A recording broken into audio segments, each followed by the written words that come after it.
for a very small community, we're seeing some pretty darn good hockey players.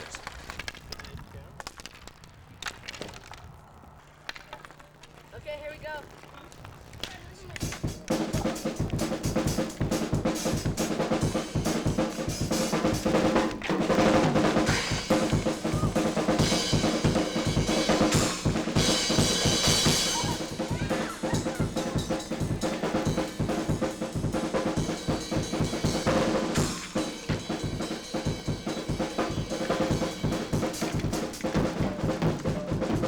Well, in winter we play ice hockey and stuff down at the rink, and summer it's road hockey here.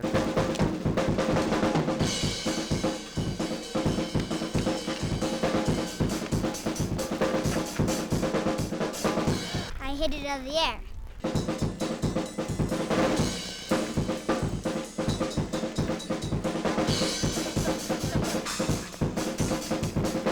Slash that top corner right here.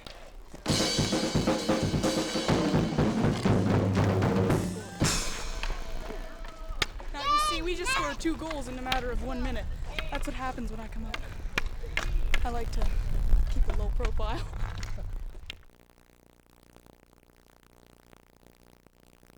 When we were first married, we were given a little bit of money, and so we took that money and we put it towards a 35mm camera.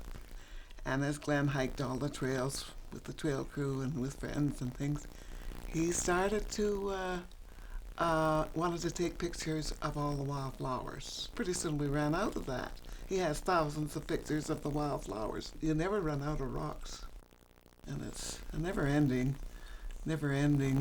study where flowers seem to have almost come to the, a lot of them are extinct now.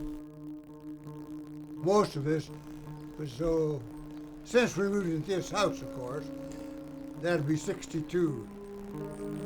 We actually started collecting this stuff.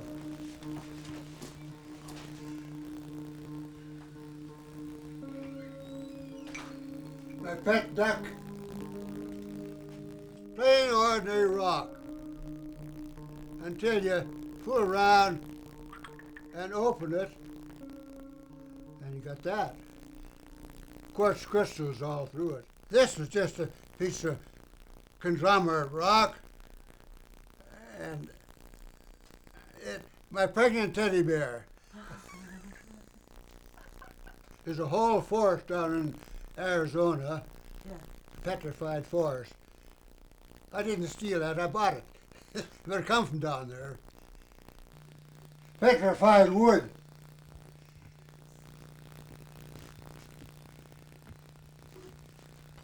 Why did I start collecting rocks? I kind of like rocks. They're handy if you're going to throw them at somebody, you'll cock them out.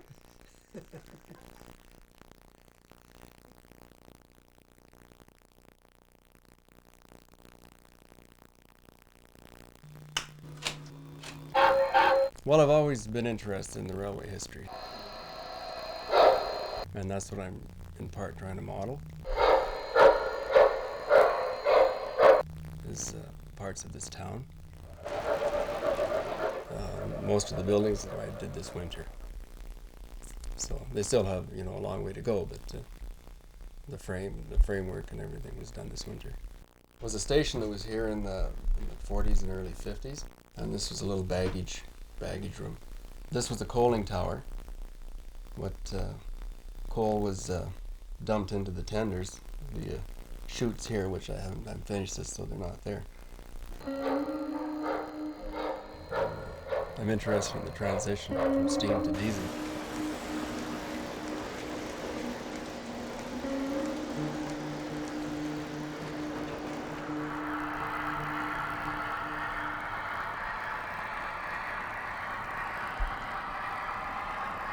Well, I don't think it's ever going to be done.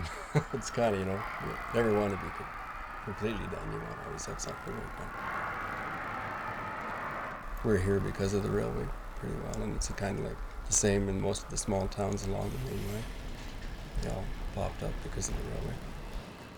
We were isolated here then. They were just building the new Trans-Canada Highway, and they had all the trains that went, and the government officials They had passes too, like Glen always had a pass. Well, that was the only means of transportation in the wintertime.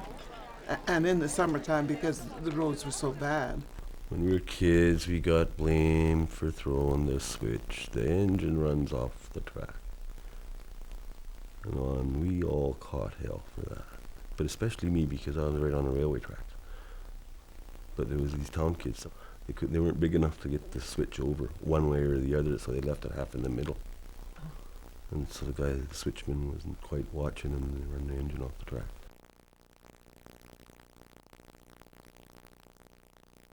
All the holes had fish, yeah. In the pond west of town, that had lots of fish in them too. That got stocked all the time for the kids. The parks would stock it. They'd put in about 200-300 every year. Oh yeah, sometimes 10 inches. Then you grow up. Of course, the fish would get bigger, up to 15, 16 inches. I've been a park warden for 22 years in 5 different parks across Canada. And what I do is basically what we used to call the old problem wildlife warden. Field is a pretty cool community for a number of different reasons. We don't really have that many transient people. Everybody, it's a small town and everybody kind of knows the resident elk and the resident elk know everybody. And it's just kind of a commonplace occurrence. There's the elk, you're walking downtown, a field, and the elk move to one side of the street, you move to the other side of the street. We regard each other cautiously, walk by each other, and nobody, in matter of fact, in the 12 years that I've been here, nobody has ever been chased by an elk. And as far as bears, you get 2 reactions. Either people freak out and they're deathly afraid. I screamed, I drew attention to myself, I turned around, I ran. So don't hike with me. Well, maybe you should. That will make you safe. Or people run towards it. Monday night was movie night in the fall. Yeah, we saw something on the boardwalk. What the heck is this? Well, it touches the bear on the rump. The bear took off one way and we went the other. And in field, it's kind of a benign sort of thing again. People do want to see it, but they know, just about everybody in field knows not to push the limits. Our front door going out to the porch for the outside stairs was a French door. Not even an outside door, an inside French door. And on the other side of that French door was a grizzly bear. And he was a good-sized bear. He probably, when he was standing up on his hind legs, he stood as tall as I did. The bear just laid down like it was a dog laid down in front of the door, and we were all around this door peering down at the grizzly bear, having a look at its claws, which were, they were that long, they were huge. It eventually left. It got up and just walked on down the stairs.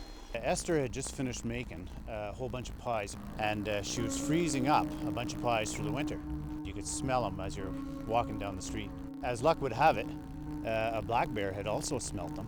So that evening, he came over, and Esther's in there. She's transferring food over, and she's bent over in the freezer, and all of a sudden, she hears a growl behind her. So she turns and hears the bear, and he's in the doorway, and she starts hucking frozen food from the freezer at him. And finally, after he got enough pork chops in the side of the head, he realized, wait a second, she's throwing good stuff. So he scarfed up a bunch of stuff and took off. So I'm sitting at home. Esther's sister, Karen, comes over and knocks on the door. And Karen says, "The bear got Esther." Karen didn't even get to finish her sentence because I took off running. I go around the back of the building and it's pitch dark. And then all of a sudden from behind me, somebody goes, "Hey!" Christ, I jumped up and it's Esther. Esther's in the house. And I said, "Where's the bear?" She says, "Well, the bear's gone." I said, "Esther, the only way I'm going to catch this cotton-picking bear is we got to give him what he wants. We got to give him some pies." So I put it in a nice big onion mesh bag and crumpled it up and then drug it down the street, leaving little bits of pastry. Hung it up into the bear trap, and within an hour, we had that black bear. He got nicknamed, dubbed Peaches and Scream. And we released him right near here, actually on the edge of town, and beat him up. He was wearing a collar. The way we beat him up is with rubber bullets and noisemakers and all that. Make it an unpleasant experience.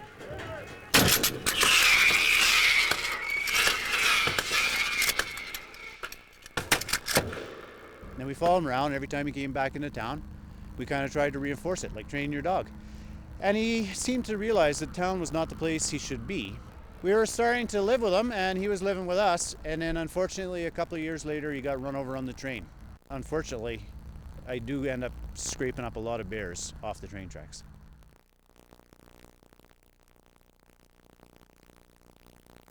Our life here is very much like anybody else's life anywhere. You know, it looks like this is a community bereft of facilities and opportunities, but there is a richness of opportunities and friendships right here that I don't think is any different than anywhere else. Everybody's friends here. And we can like pick on each other and it's always fun. What's that? We can pick on each other and it's always like fun. We have a reflection here that I don't know you would have growing up in the city. Feels a kind of community too that you can count on. We have good water, we have good air, and we have good friends. What more do we need in life? There's always this sense of people being together and helping each other. I think for me that's what it is. The weather is pretty good, generally speaking. The wind don't blow. I don't know. Just be in field.